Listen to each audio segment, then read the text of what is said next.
श्री शिवाय नमस्तुभ्यम। एक सत्यवादी राजा थे। उनका नियम था, बाजार में जो सामान बिकने को आता, यदि वह शाम शाम तक नहीं बिका तो राजा उसे खरीद लेता था। एक बार स्वयं धर्मराज ब्राह्मण का भेष बनाकर घर की बेकार चीजों को लेकर बाजार में बैठ गए। जब उनका सामान नहीं बिका तो राजा के सेवकों ने पूछा, आपकी पेटी में क्या है? तो ब्राह्मण ने बताया, इस पेटी में कूड़ा कचरा दर्द भरा है, इसका मूल्य 1000 रुपये है। राज सेवकों ने कहा, इसे कौन खरीदेगा? राजा को पता चला तो राजा ने कहा, ब्राह्मण का सामान खरीद लो। राजा ने कहा, हम सत्य का त्याग नहीं करते। दर्द से भरी पेटी राजमहल में रख दी गई। 12 बजे रात्रि को एक स्त्री महल से बाहर जाने लगी। राजा ने पूछा, आप कौन हैं?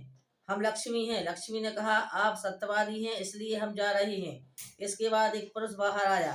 राजा ने पूछा तो उस पुरुष ने कहा, हम दान हैं। आप सत्यवादी हैं, इसलिए हम जा रहे हैं। फिर यज्ञ चले गए, यश चला गया। बाद में सत्य जाने लगा तो राजा ने कहा, आप नहीं जा सकते।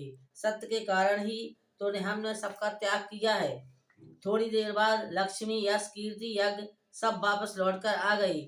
इसलिए जहाँ सत्य रहता है वहाँ सब कुछ रहता है। सत्य से बढ़कर कोई चीज नहीं है। इसलिए मनुष्य को कभी सत्य का त्याग नहीं करना चाहिए।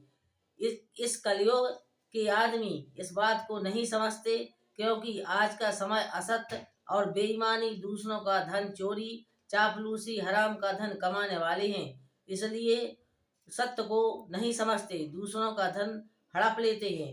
इसीलिए यह युक्ति प्रसिद्ध है, बंदा सत नहीं छाड़िए, सत छाड़े पत जाए। सत्य की बांधी लक्ष्मी, फिर मिलेगी आए।